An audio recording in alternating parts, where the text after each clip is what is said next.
మనిషికి గెలవాలంటే విజయం కావాలి. మరి విజయం కావాలంటే విజయం అనేటటువంటిది ఉట్టిగా రాదు. మళ్ళీ ఏం చేయాలి? విజయాలను సాధించాలంటే కష్టపడాలి. కష్టం లేని చోట విజయాలు అనేటటువంటివి ఉండవు. అందుకోసం మన యొక్క జీవితంలో విజయాలు రావాలంటే ఎంతో కష్టపడితేనే మనకు అందుతాయి. కానీ కష్టం లేకుండా ఏది ఉట్టిగా రాదు. కృషితో నాస్తి దుర్భిక్షం అన్నారు పెద్దలు. అంటే మనం కష్టపడితేనే ప్రతి రంగంలో కూడా విజయాలను సాధిస్తాం. కష్టపడకుండా దేన్ని కూడా మన యొక్క జీవితంలో పొందలేం. అదేవిధంగా మన యొక్క జీవితంలో చూసుకున్నట్లయితే మన అమ్మా నాన్నలు మన కోసం ఎంతో అహర్నిశలు కష్టపడతారు. కష్టపడి మనల్ని పెంచుతారు. అదేవిధంగా మనం కూడా మన యొక్క జీవితంలో ఎన్నో పోరాటాలు చేస్తాం. అంటే జీవితం కొనసాగాలంటే మనం కష్టపడితేనే కొనసాగుతాం. అంటే ఒక విద్యార్థి ఉన్నాడంటే ఆ యొక్క విద్యార్థి మంచి ర్యాంకు రావాలంటే పగలనక రేయనక కష్టపడి చదివినప్పుడే ఆ ర్యాంకును సాధిస్తాడు. అంతే తప్ప వ్యర్థంగా తిరిగితే జీవితంలో ఏది సాధించలేదని ఆ యొక్క విద్యార్థికి తెలుసు. ఒకవేళ తాను చదవకున్న ఎవరైతే ఉంటారో వాళ్ళు ఒకవేళ పాస్ అయినా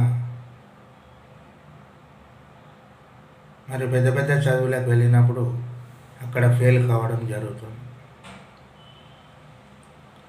దానికి కారణం ఏంటంటే కష్టపడకపోవడం.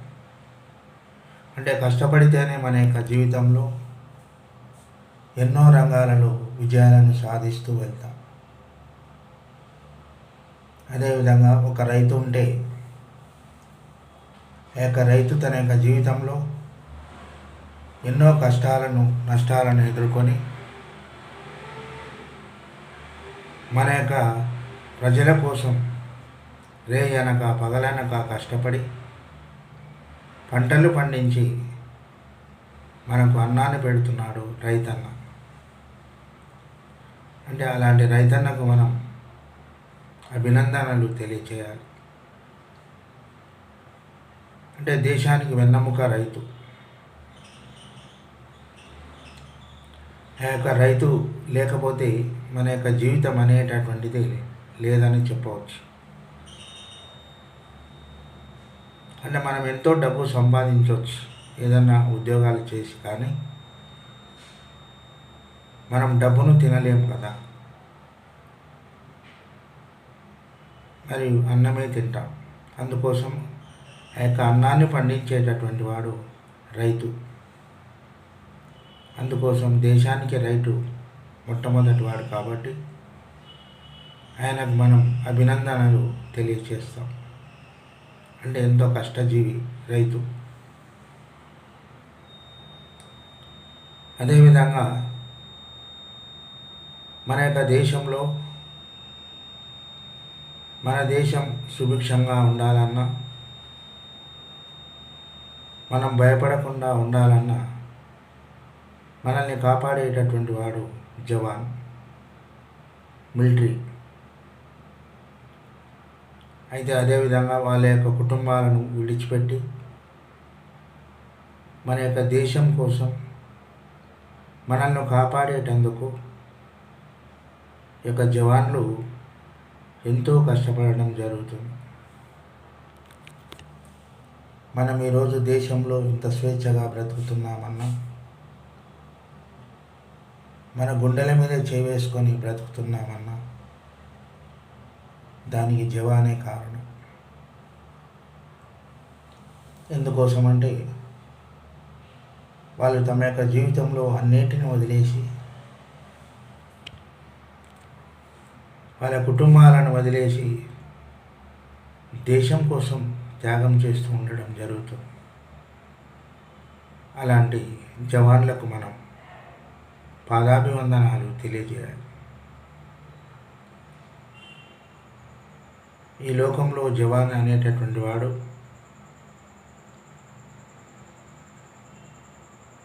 తన యొక్క ప్రాణాన్ని కూడా త్యాగం చేస్తున్నాడు మన కోసం. మంచులో తడుస్తూ, ఎండకు ఎండుతూ, అదేవిధంగా నా దేశ ప్రజలు మంచిగా ఉండాలి, నా దేశ ప్రజలు సంతోషంగా ఉండాలి అనేటటువంటి ఉద్దేశంతో శత్రువులతో పోరాడి చివరకు తన యొక్క ప్రాణాన్ని కూడా త్యాగం చేస్తున్నాడు సైనికుడు. మరి అలాంటి సైనికులకు మనం పాదాభివందనాలు తెలియజేసుకోవాలి. అంటే వీళ్ళంతా కూడా మనకు ఎన్నో రకాలుగా సహాయపడుతూ మనం సంతోషంగా ఉండడానికి వీళ్ళు కారకులు అని చెప్పుకోవచ్చు. మొట్టమొదట మన అమ్మ నాన్న, ఆ తర్వాత గురువులు కానివ్వండి, అదేవిధంగా దేశానికి రైతు సైనికులు తమ యొక్క ప్రాణాలను త్యాగం చేసి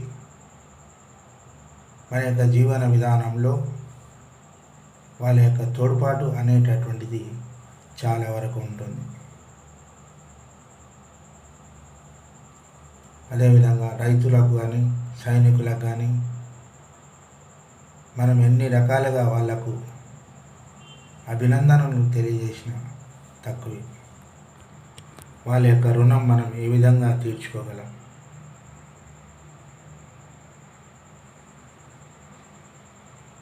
అదేవిధంగా మన సమాజానికి సేవ చేసేటటువంటి వాళ్ళు ఇంకా చాలామంది ఉన్నారు. అంటే ఎంతోమంది కుల వృత్తులు, అంటే ఎవరిని కూడా మనం తక్కువ అంచనా వేయడానికి ఇక్కడ అవకాశం లేదు. ప్రతి ఒక్కరు కూడా మనకు సహాయపడుతూనే ఉంటారు. పూర్వకాలంలో గ్రామాల్లో కుల వృత్తులు అనేటటువంటివి ఉండేవి. అంటే కుల వృత్తులు అంటే ఎవరి కులం వాళ్ళు పనులు చేసి ఇచ్చేటటువంటి వారు. అంటే ఈ కులాలు అనేటటువంటివి ఈ వృత్తుల వల్లనే ఏర్పడ్డాయి. అంతేకాని ఈ కులం ఆ కులం అనేటటువంటిది లేదు. మనం ఏ పని చేస్తే ఆ కులం. గ్రామాల్లో ఆనాటి కాలంలో ఉండినటువంటి, అంటే ఇప్పుడంటే సిటీలో ఉన్నారు కాబట్టి చాలామంది ఏ కులం వారైనా వాళ్ళ యొక్క బ్రతుకు తెరువు కోసం ఆ పని చేస్తూ ఉన్నారు. కానీ పూర్వకాలంలో ఈ యొక్క కుల వృత్తులు అనేటటువంటివి చాలా వరకు అభివృద్ధి చెందినవని చెప్పుకోవచ్చు. అంటే ఎవరు ఏ పని చేస్తే ఆ కులం అనేటటువంటిది ఆ కాలంలో ఏర్పడ్డది. అంటే సంఘానికి కానీ సమాజానికి కానీ ఈ యొక్క కుల వృత్తులు అనేటటువంటివి ఎంతో సహాయం చేసినాయి.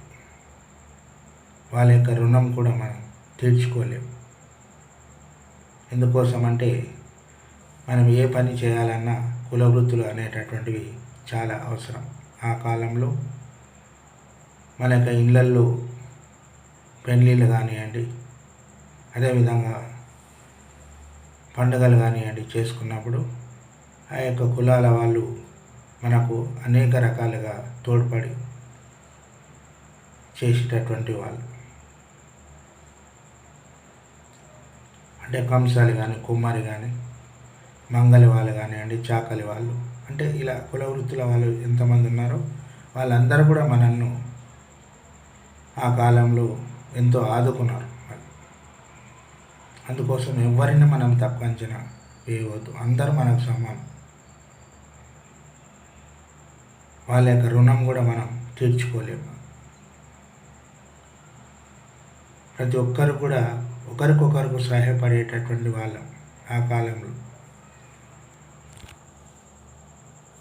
ఒకరింట్లో ఒకరికి లేకపోతే ఎంతో ఆత్మీయంగా, అభిమానంతో, ప్రేమతో ఇచ్చిపుచ్చుకునేటటువంటి వాళ్ళు ఆ కాలంలో. కానీ ఇప్పుడు వేరైపోయినాయి. గ్రామాల్లో కూడా ఎంతో ప్రేమతో, ఆప్యాయతతో మెలిగేటటువంటి వాళ్ళు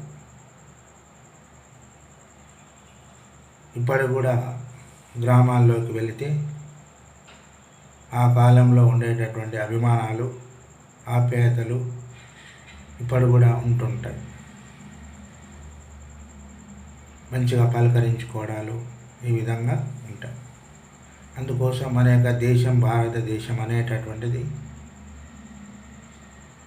మన యొక్క భారతదేశంలో కుల, మత, వర్గ భేదాలు అనేటటువంటివి లేకుండా, అంటే అన్ని కులాల వాళ్ళు కూడా రాజ్యాంగం ముందు సమానమైనటువంటి హక్కులను కల్పించడం జరిగింది. అందుకే అన్ని దేశాల్లోకెల్లా, ప్రపంచ దేశాల్లో మన యొక్క భారతదేశం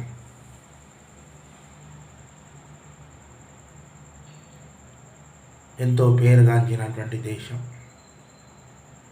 వేరే దేశాల్లో కల్లా మన యొక్క దేశంలో ప్రతి ఒక్కరు కూడా మంచి సమానమైనటువంటి అవకాశాలు కానివ్వండి, సమానమైనటువంటి హక్కులు కానివ్వండి కల్పించడం జరిగింది.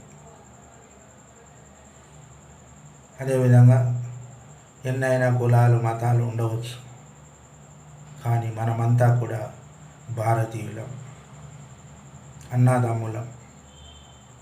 ఆ విధమైనటువంటి భావనతో ఇప్పటికీ వెళ్తూనే ఉన్నాం. అందుకోసం మన యొక్క భారతదేశాన్ని ఎక్కడికి మనం ఇతర దేశాలకు వెళ్ళినా కూడా మన యొక్క దేశాన్ని కానీ, మన యొక్క దేశ గొప్పతనాన్ని కానీ మనం గొప్పగా చెప్పుకోవాలి. నా దేశం చాలా గొప్పది, నా యొక్క దేశంలో జన్మించడం ఒక గొప్ప వరం. ప్రపంచ దేశాల్లో లేనటువంటి స్వేచ్ఛ నా యొక్క భారతదేశంలో మనకున్నదని చెప్పుకోవాలి, గర్వంగా చెప్పుకోవాలి.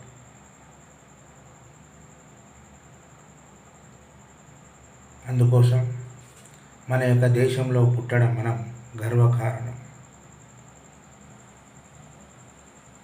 ఎంతోమంది మహనీయులను కన్నది నా తల్లి, నా భారతదేశం. అందుకోసం ప్రతి ఒక్కరం కూడా గర్వంగా చెప్పుకోవాల్సింది మన యొక్క దేశం గురించి, మన యొక్క జవాన్ల గురించి. ప్రతి ఒక్కరు కూడా మనకు సహాయపడుతూ ఉన్నారు. వాళ్ళ యొక్క రుణం అనేటటువంటిది ఎప్పటికీ తీర్చుకోలేనటువంటిది.